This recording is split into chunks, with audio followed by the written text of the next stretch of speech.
चुनाव आयोग ने राहुल गांधी को भेजा पनौती वाले बयान पर नोटिस, 25 नवंबर तक मांगा जवाब। प्रधानमंत्री नरेंद्र मोदी पर विवादित टिप्पणी को लेकर राहुल गांधी मुश्किल में पड़ गए हैं। आयोग ने सांसद को नोटिस जारी कर जवाब मांगा है। चुनाव आयोग ने राहुल गांधी को भेजा नोटिस पनौती और जेबकतरा वाले बयान पर जारी किया गया। चुनाव आयोग ने शनिवार तक जवाब मांगा है। डिजिटल डेस्क, नई दिल्ली। प्रधानमंत्री नरेंद्र मोदी पर विवादित टिप्पणी को लेकर राहुल गांधी मुश्किल में पड़ गए हैं। कांग्रेस नेता के बयान को लेकर चुनाव आयोग ने एक्शन लिया है। आयोग ने सांसद को नोटिस जारी कर जवाब मांगा है। राहुल गांधी को जवाब देने के लिए 25 नवंबर तक का समय दिया गया है। राजस्थान इलेक्शन 2023, भाजपा मेरी चिंता करना छोड़ दें, पीएम नरेंद्र मोदी के दावे पर सचिन पायलट का पलटवार। राजस्थान इलेक्शन 2023, भाजपा मेरी चिंता करना छोड़ दें, पीएम नरेंद्र मोदी के दावे पर सचिन पायलट का पलटवार। भाजपा ने की थी चुनाव आयोग में शिकायत। भाजपा ने गुरुवार को कांग्रेस सांसद राहुल गांधी के खिलाफ इलेक्शन कमीशन में शिकायत कर कार्रवाई की मांग की थी। पार्टी महासचिव राधा मोहनदास अग्रवाल और ओम पाठक सहित प्रतिनिधिमंडल में शामिल नेताओं ने राहुल के बयान को अपमानजनक बताया था। बता दें, कांग्रेस पूर्व अध्यक्ष ने वर्ल्ड कप फाइनल मैच में भारतीय टीम के हार के बाद प्रधानमंत्री मोदी के लिए पनौती शब्द का इस्तेमाल किया था। बीजेपी ने अपनी शिकायत में कहा, भाजपा ने चुनाव आयोग को सौंपे अपने ज्ञापन में कहा कि झूठ का जाल फैलाने में लिप्त कांग्रेस राष्ट्रीय अध्यक्ष मल्लिकार्जुन खड़गे और राहुल गांधी की टिप्पणियां सख्त कार्रवाई की मांग करती है। उनके आचरण में नैतिक मूल्यों, चुनाव कानूनों और आदर्श आचार संहिता के दिशानिर्देशों के लिए सम्मान नहीं है। क्या कहा था राहुल गांधी ने?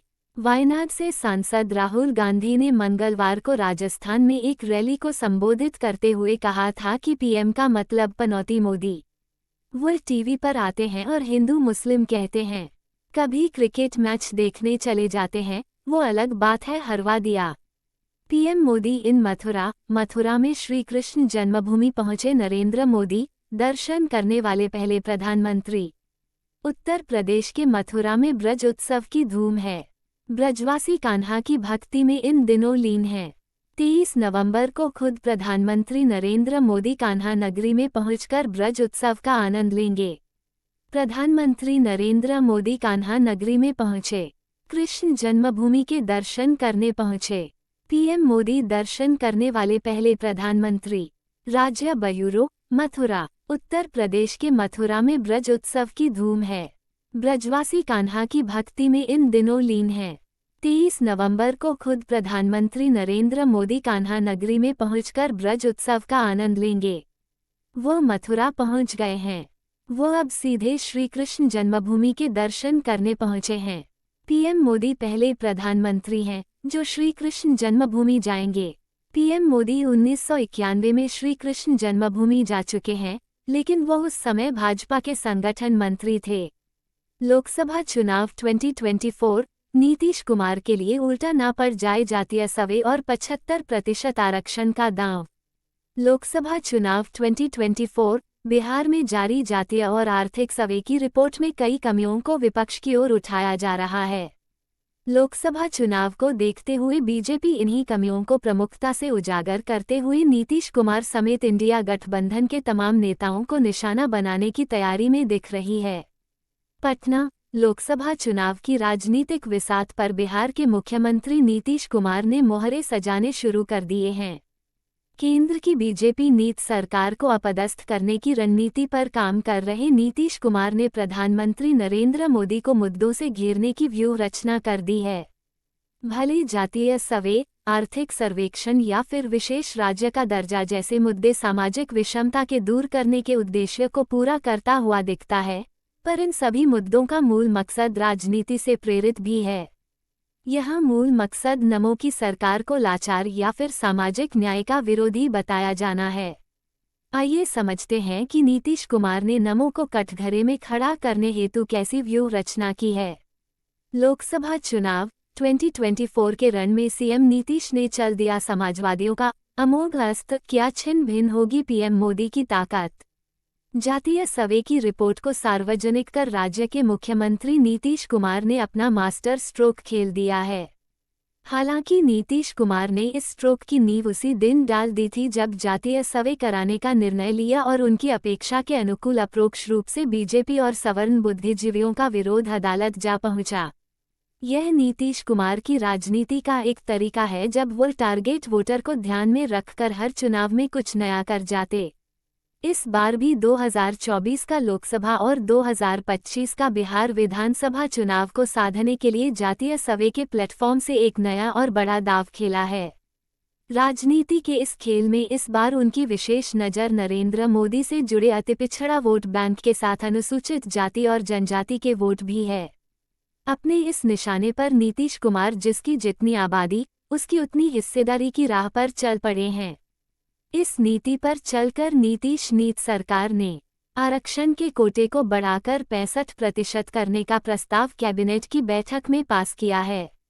इसके अलावा 10% आरक्षण आर्थिक रूप से कमजोर सामान्य वर्ग के लोगों को मिल रही सुविधा भी बरकरार रखे गए हैं। राज्य सरकार के इस निर्णय के बाद अब राज्य में आरक्षित सीटों का प्रतिशत 75 हो गया और सामान्य 25% रह गया। जब तक हवा नहीं सुधरती तब तक। दिल्ली के मंत्री का GRAP 3 पर बड़ा ऐलान। दिल्ली के पर्यावरण मंत्री गोपाल राय ने कहा कि अगले 2 से 3 दिन में वायु गुणवत्ता में सुधार होने की उम्मीद है। इसलिए सरकार ने GRAP के तीसरे चरण के तहत पाबंदियों को जारी रखने का फैसला किया है। राय ने कहा कि आगामी दिनों में वायु गुणवत्ता सूचकांक AQI के बहुत खराब से बेहतर होने का अनुमान है, लेकिन ग्रेडेड रिस्पांस एक्शन प्लान के नियमों के तहत कुछ वाहनों पर प्रतिबंध जारी रहेगा। ग्रैप के तीसरे चरण के तहत BS3 पेट्रोल और BS4 डीजल वाहनों पर अभी भी प्रतिबंध है। बिहार के विकास के लिए मांगा जा रहा विशेष राज्य का दर्जा, ललन सिंह का बीजेपी पर जोरदार पलटवार। JDU अध्यक्ष ललन सिंह ने केंद्र सरकार और बीजेपी पर जोरदार हमला बोला है। पटना में पत्रकारों से बात करते हुए उन्होंने कहा कि बिहार के विकास के लिए विशेष राज्य का दर्जा मांगा जा रहा है। बिहार को मिलना भी चाहिए, इसमें दिक्कत क्या है? ललन सिंह ने आगे कहा कि बीजेपी के लोग बार बार पैकेज की बात करते हैं, कौन सा पैकेज उन्होंने दिया है? किस क्षेत्र में पैकेज दिया है? ललन सिंह ने कहा कि खाना पूर्ति के लिए लोग कुछ बोलते रहना है तो बोलते रहे। JDU अध्यक्ष ने कहा कि बिहार को केंद्र से जो सहयोग मिलना चाहिए वह नहीं मिल रहा है। सुनिए ललन सिंह ने और क्या कहा। बुजुर्ग मां घर चलाने के लिए बेचना चाह रही थी जमीन, बेटे ने कुल्हाड़ी से काट डाला। कौशाम्बी जिले में एक कलयुगी बेटे ने बुजुर्ग मां की कुल्हाड़ी से काटकर हत्या कर दी। पुलिस ने आरोपी को गिरफ्तार कर लिया है। गुरुवार की सुबह भी मां बेटे के बीच जमीन बेचने को लेकर झगड़ा हुआ और धीरेंद्र ने कुल्हाड़ी से वार कर मां की हत्या कर दी। पुलिस ने आरोपी बेटे को गिरफ्तार कर लिया है। उत्तर प्रदेश के कौशाम्बी जिले में एक कलयुगी बेटे ने बुजुर्ग मां की बेरहमी से हत्या कर दी, जिसके बाद इलाके में हड़कंप मच गया। घटना की सूचना मिलते ही पुलिस मौके पर पहुंची, शव को कब्जे में लिया और पोस्टमार्टम के लिए भेज मामले की जांच शुरू की। पुलिस ने आरोपी बेटे को गिरफ्तार कर लिया है। ये घटना संदीपन घाट थाना क्षेत्र के नसीरपुर गांव की है। यहां रहने वाली सरोज देवी 55 अपने बेटे धीरेंद्र यादव 32 के साथ रहती थीं। धीरेंद्र यादव शराब पीने का आदी है और कोई कामकाज नहीं करता। घर का खर्च चालने के लिए मां जमीन बेचना चाह रही थी, लेकिन धीरेंद्र जमीन को बेचने नहीं दे रहा था, जिसे लेकर दोनों के बीच अक्सर झगड़ा होता था। फैक्ट चेक, पूरी तरह मनगढ़ंत है विश्व कप का फाइनल मैच दोबारा कराए जाने की बात। विश्व कप के फाइनल में भारत को मिली हार के बाद सोशल मीडिया पर कई तरह के मैसेज वायरल हो रहे हैं।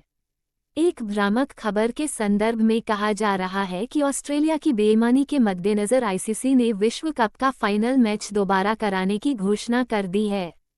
दरअसल हाल ही में एक एडिटेड फोटो शेयर करते हुए लोग कह रहे थे कि ऑस्ट्रेलियाई खिलाड़ी ट्रेविस हेड के हाथों से रोहित शर्मा का कैच छूट गया था, लेकिन फिर भी अंपायर ने रोहित को आउट बता दिया। ये बात पूरी तरह गलत थी और हमने इसकी सच्चाई भी बताई थी। अब इसी भ्रामक खबर के संदर्भ में कहा जा रहा है कि ऑस्ट्रेलिया की बेईमानी के मद्देनजर आईसीसी ने विश्व कप का फाइनल मैच दोबारा कराने की घोषणा कर दी है। ऐसा कहने वाले लोग जोड़-तोड़ कर बनाए गए कुछ न्यूज स्क्रीनशॉट शेयर कर रहे हैं। इन पर आईसीसी के पूर्व चीफ एग्जीक्यूटिव डेविड रिचर्डसन की तस्वीर है।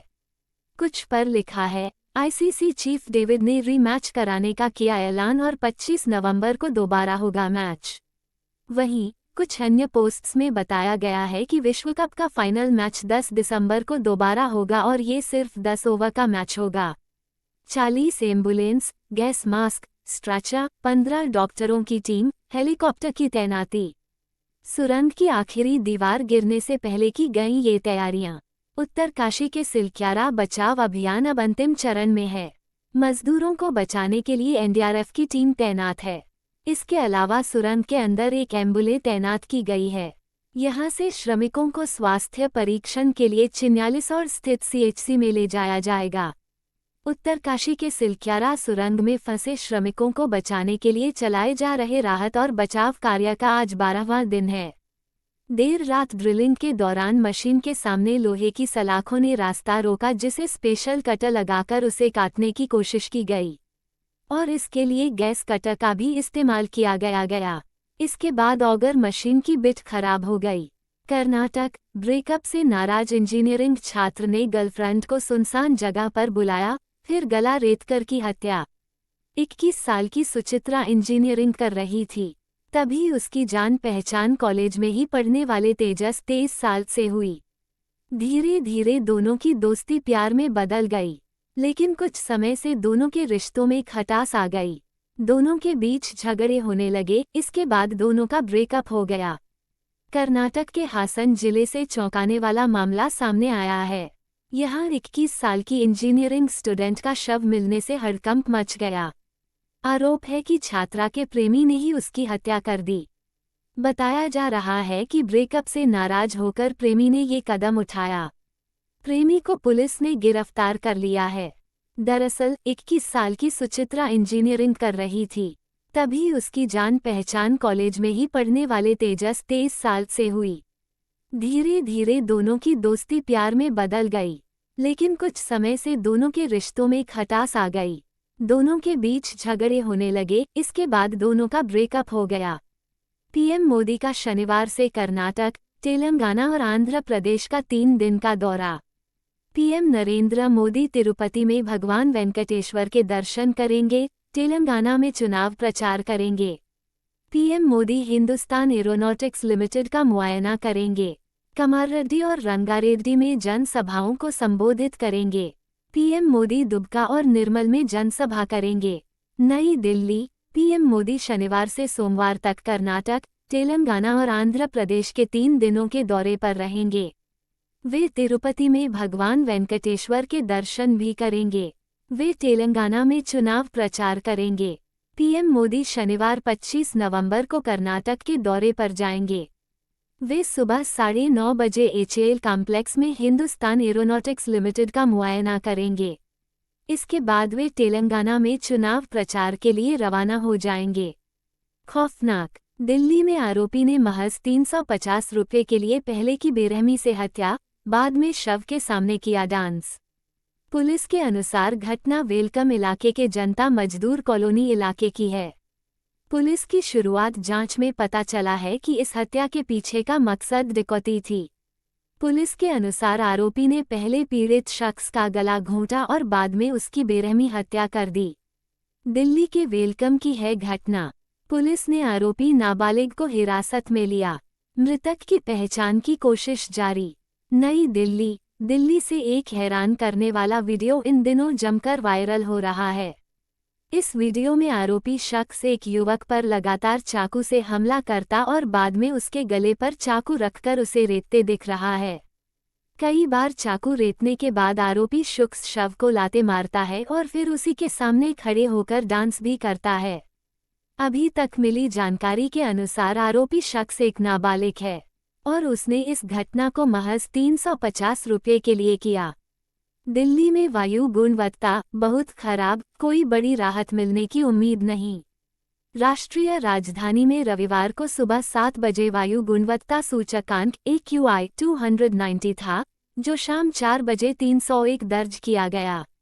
नई दिल्ली, दिल्ली और इससे सटे शहरों में वायु गुणवत्ता में रविवार को मामूली सुधार हुआ, लेकिन आगामी दिनों में कोई बड़ी राहत मिलने की उम्मीद नहीं है। निगरानी एजेंसियों ने ये जानकारी दी।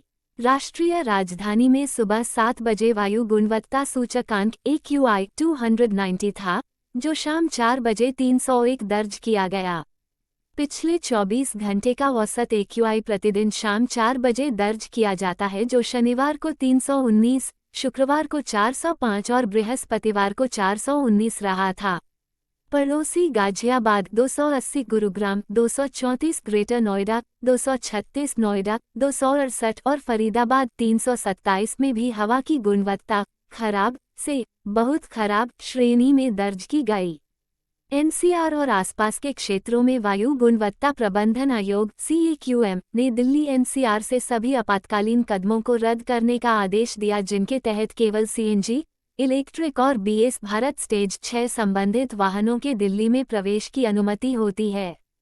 ये सुनिश्चित करना महत्वपूर्ण कि इजराइल हमास युद्ध क्षेत्रीय संघर्ष का रूप न ले, PM मोदी ने कहा, हमारा एक साथ आना दिखाता है कि हम सभी मुद्दों के प्रति संवेदनशील हैं और उनके समाधान के लिए एक साथ खड़े हैं। हमारा मानना है कि आतंकवाद हमारे लिए अस्वीकार्य है। नई दिल्ली, पश्चिम एशिया में व्याप्त असुरक्षा और अस्थिरता पर चिंता जताते हुए प्रधानमंत्री नरेंद्र मोदी ने बुधवार को G20 नेताओं से कहा कि यह सुनिश्चित करना महत्वपूर्ण है कि इजराइल हमास युद्ध क्षेत्रीय संघर्ष का रूप न ले। उन्होंने इजरायली बंधकों की रिहाई की घोषणा का स्वागत किया। G20 नेताओं के डिजिटल शिखर सम्मेलन के अपने शुरुआती संबोधन में मोदी ने कहा कि आतंकवाद हर किसी के लिए अस्वीकार्य है और नागरिकों की मौत चाहे कहीं भी हो, निंदनीय है। यूरोपीय आयोग की अध्यक्ष Ursula von der Leyen, Canada के प्रधानमंत्री जस्टिन ट्रूडो, रूस के राष्ट्रपति व्लादिमीर पुतिन, ब्राजील के राष्ट्रपति लुइज इनासियो लूला दा सिल्वा जैसे नेताओं की मौजूदगी में मोदी ने कहा कि पिछले कुछ महीनों में नई चुनौतियां सामने आई हैं और पश्चिम एशिया में असुरक्षा एवं अस्थिरता की स्थिति चिंता का विषय है। बांग्लादेश की प्रधानमंत्री शेख हसीना और अंतर्राष्ट्रीय मुद्रा कोष IMF की प्रबंध निदेशक क्रिस्टालिना जॉर्जीवा भी इस मौके पर मौजूद थीं।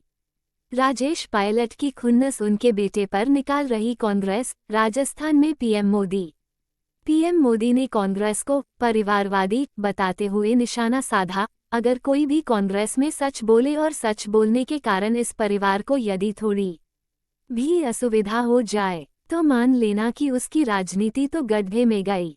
प्रधानमंत्री नरेंद्र मोदी ने कांग्रेस पर परिवारवादी राजनीति करने का बुधवार को आरोप लगाते हुए तंज कसा कि इस पार्टी में जो भी नेता सच बोलता है उसकी राजनीति गड्ढे में चली जाती है। PM मोदी ने आरोप लगाया कि कांग्रेस पार्टी राजेश पायलट से अपनी खुन्नस उनके बेटे सचिन पायलट से निकाल रही है।